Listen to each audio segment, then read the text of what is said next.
வணக்கம் நண்பர்களே, நான் உங்கள் கிரிஷ். மற்றுமொரு சுவாரஸ்யமான கதையோடு. இந்த கதை ஒரு பெண் ரசிகையின் ஆசை. அதற்கு நான் எழுத்து வடிவம் கொடுத்து எழுதியுள்ளேன். எப்பொழுதும் போல இந்த கதையும் யதார்த்தம் மற்றும் எனது கற்பனைகளின் கலவையை கொண்டுள்ளது. சரி, கதைக்கு வருவோம். எம்பேரு காவியா, எனக்கு 26 வயசு ஆகுது. நான் இங்க பெங்களூர்ல ஒரு சாஃப்ட்வேர் கம்பெனியில் வேலை செய்கிறேன். நான் இங்க ஒரு அப்பார்ட்மெண்ட்ல தங்கி இருக்கேன். என் கூட என்னோட ஸ்கூல் வயசுல இருந்து பிறண்டா இருக்கிற ஒரு பெண்ணும் தங்கி இருக்கா. அவ பேரு நிஷா. அவளை எனக்கு ஆல்மோஸ்ட் 12 வருஷமா தெரியும். நானும் அவளும் 3 வருஷமா பெங்களூர்ல தங்கி இருக்கோம். எனக்கு தண்ணி அடிக்க சொல்லிக் கொடுத்ததும் படம் பார்க்க சொல்லிக் கொடுத்தது இவதான். நாங்க வாரத்துல ஒவ்வொரு சனிக்கிழமையும் நைட்டு தண்ணி அடிச்சுக்கிட்டு படத்தை பார்த்து சந்தோஷமா இருப்போம். நாங்கள் லெஸ் கிடையாது, நாங்க பைச்சுவல். அவளுக்கு 3 பாய் ஃப்ரெண்ட்ஸ் இருக்காங்க. ஒருத்தருக்கு தெரியாம இன்னொருத்தர் மெயின்டைன் பண்ணிட்டு இருக்கா. அவங்களும் அப்பப்ப அப்பார்ட்மெண்ட்டுக்கு வந்து நைட் முழுக்க அவங்க போற்ற சத்தம் மட்டும்தான் கேட்கும். எனக்கு என்னதான் ஆசை இருந்தாலும் இதுவரைக்கும் நான் எந்த பையன் கூடயும் இருந்ததில்லை. எனக்கு நிறைய பேர் ப்ரொபோஸ் பண்ணி இருக்காங்க. ஆனாலும் ஏனோ என் மனசு அவங்க கூட போக ஒத்துக்கல. ஒரு வாட்டி என் தோழியோட அப்பா ஏதோ அவரோட வேலைக்காக பெங்களூர்ல 2 மாசம் தங்கி இருக்க வந்தாரு. அவங்க அப்பா பேரு சஞ்சய். நாங்க 2 பேரும் அப்பார்ட்மெண்ட்ல தங்கி இருக்கிறதால அவர் எங்க கூடி தங்கி இருக்க ஒரு பிரச்சனையும் இருக்கல. அவங்க அப்பா அம்மாவுக்கு விவாகரத்து. அதனால அவரு தனியா தான் இருந்தாரு.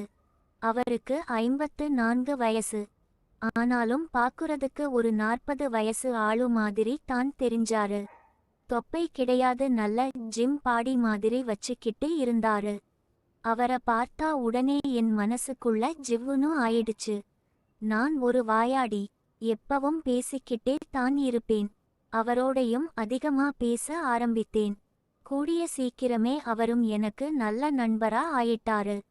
நல்ல சாஃப்ட்வேர் கம்பெனியில் வேலை செய்யறதால அடிக்கடி எங்க கம்பெனியில் இருந்து எங்களை கிளையண்ட் லொகேஷனுக்கு அனுப்புவாங்க. அப்படித்தான் என் ஃப்ரெண்ட் ஒரு வாரம் டெல்லிக்கு அனுப்பி விட்டாங்க. அவ கிளம்பறதுக்கு முன்னாடி அவங்க அப்பாவை நல்லா பாத்துக்க சொன்னா. நான் ஒன்னும் பிரச்சனை இல்ல, நான் ரொம்ப நல்லா பாத்துப்பேன், நீ பத்திரமா போயிட்டு வான்னு சொல்லி அவளை அனுப்பி வச்சேன். அது ஒரு புதன்கிழமை டெல்லி போனா. நான் அன்னைக்கு காலையிலேயே ஆபீஸ் போயிருந்தேன். ஆனா சீக்கிரமாவே சாயங்காலத்துக்கு வீட்டுக்கு வந்துட்டேன். நான் வீட்டுக்கு வந்ததும் என் டிரஸ் மாத்திக்கிட்டு ஒரு டிரான்ஸ்பரண்ட் நைட்டி போட்டுக்கிட்டு வெளியே வந்தேன். அப்போ அப்பா ஹால்ல சோபால உட்கார்ந்துட்டு இருந்தாரு. நான் வந்து டிரான்ஸ்பரன்ஸ் நைட்டியோட கிச்சன்ல போய் வேலை செய்ய ஆரம்பித்தேன். அப்போ அப்பா என்ன பார்வையா பார்த்துட்டு இருந்தது நான் உணர்ந்தேன். எனக்கது ரொம்ப பிடிச்சி இருந்தது. ஆனாலும் எனக்கு எதுவும் பண்ணல. அடுத்த நாள் வியாழக்கிழமை இதே மாதிரி தான் நடந்தது.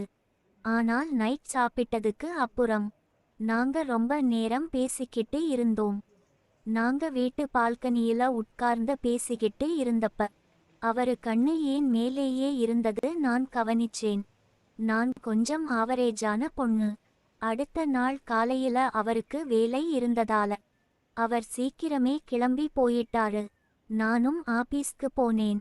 அப்ப என் பிரண்டு எனக்கு போன் பண்ணி, இன்னிக்கு அவரோட பிறந்த நாளு, அவருக்கு ஏதாவது ஸ்பெஷலா பண்ணுன்னு என் ஃப்ரெண்ட் சொன்னா. நான் அவகிட்ட, நீ கவலையே படாதே, அவரை இன்றைக்கு சந்தோஷமா வச்சுக்க போறேன்னு சொன்னேன். நான் அன்னைக்கு என் வேலையை சீக்கிரமாகவே முடிச்சிட்டு 4 மணிக்கெல்லாம் வீட்டுக்கு வந்துட்டேன். அவரும் அவர் வேலையை முடிச்சிட்டு வீட்ல இருந்தாரு. போனதும் அவரை கட்டிப்பிடித்து அவருக்கு பிறந்தநாள் வாழ்த்து சொன்னேன். அவர்கிட்ட பர்த்டே ட்ரீட் வேணும், என்ன தரப்போகிறீர்கள் என்று கேட்டேன். அவரும் சிரிச்சுக்கிட்டே, நீ என்ன கேட்டாலும் பண்ணலாம், என்ன வேணும்னு சொல்லுன்னு சொன்னாரு. நானும் சரி வாங்க மாலுக்கு போலாம், அப்புறம் நைட் சாப்பிட்டுவிட்டு படம் பார்த்துட்டு திரும்பி வரலாம் அப்படின்னு சொன்னேன். அவரு ஓகேன்னு சொன்னாரு. 5:30க்கு எல்லாம் நாங்க 2 பேரும் ரெடி ஆயிட்டோம். நான் முழங்கால் வரைக்கும் இருக்கிற ஒரு பாவாட, அப்புறம் ஸ்லீவ்லெஸ் டாப் ஒன்னு போட்டுக்கிட்டு வெளியே வந்தேன். அவர் என்ன பார்த்ததும், வாவ் காவ்யா, நீ ரொம்ப அழகா இருக்குன்னு சொன்னாரு. நான் தேங்க்ஸ் அப்பான்னு சொல்லி 2 பேரும் வெளியே வந்தோம்.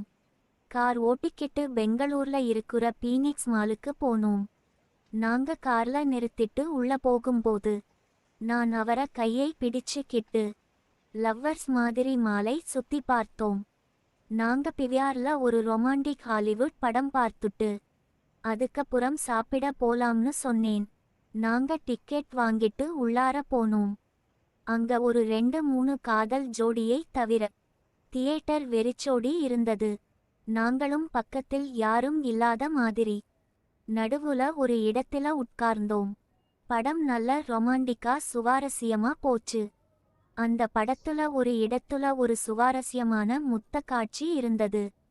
பக்கத்து சீட்டுல உட்கார்ந்ததால எங்க கை இரண்டும் லைட்டா ஒரு சீட்டு இருந்தது. அந்த சீனை பார்க்கும்போது நான் என்ன அறியாமலே அவர் கையை லைட்டா இறுக்கி பிடிச்ச. அப்பாவோட பார்க்கும்போது கொஞ்சம் சங்கோஜமான சீனா இருந்தாலும் எனக்கு அந்த ஃபீல் நல்லா இருந்துச்சு. நாங்க 2 பேரும் ஒருத்தர் முகத்தை பார்த்துக்கிட்டோம். நாங்க 2 பேரும் கட்டுப்பாடு இல்லாம இருந்தோம். அப்ப அவரு நம்ம வீட்டுக்கு போலாமா என்று கேட்டார். நானும் சரின்னு சொல்ல 2 பேரும் எழுந்து தியேட்டர் விட்டு கீழே பேஸ்மெண்ட் போனோம். நாங்க காருக்கு உள்ள போனதும் அவர் சுத்தியும் பார்த்தார். ஆனா அவரு கொஞ்சம் தள்ளி அப்பா இங்க வேணான்னு சொல்லி சிரிச்சேன். அவரும் சிரிச்சுக்கிட்டே புரிஞ்சதுமா சீக்கிரமா வீட்டுக்கு போன்னு சொன்னாரு. நாங்க வேகமா காரை ஓட்டிக்கிட்டு போய் காரை பார்க் பண்ணி மேல வீட்டுக்கு சாவியை தொடர்ந்து உள்ள போகணும். உள்ள வந்ததும் அவர் கதவை சாத்தனார். நாங்க 2 பேரும் ஒருத்தர் பார்த்துக்கிட்டோம். எனக்கு பெருமூச்சு வாங்குச்சு. அவர் மெதுவா என்கிட்ட வந்தாரு. நான் சட்டுன்னு அவரை பிடிச்சு ஐ லவ் யூ அப்பா என்று சொன்னேன். என் பிறண்டு வர இன்னும் 3 நாள் இருந்தது. சனி ஞாயிறு லீவு இருந்துச்சு. நானா திங்கட்கிழமை லீவ் போட்டு 3 நாளும் வீட்டில் அவரோட என்ஜாய் பண்ணிக்கிட்டு இருந்தேன். நாங்க இப்படி இருக்கிறது நிஷாவுக்கு தெரிய வேணாம் அவர் அப்பா சொன்னாரு. நானும் சொல்ல மாட்டேன்னு சொன்னேன். ஆனா கடைசி நாள் நிஷா வர 1 மணி நேரமே இருந்தது.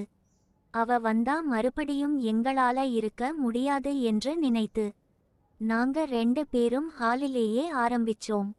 அப்புறம் நாங்க கண்ணை திறந்து பார்த்தால் நிஷா அங்க நின்னுகிட்டு இருந்தா. அப்புறம் என்ன ஆச்சு என்று தான் அடுத்த பாகத்தில் சொல்கிறேன்.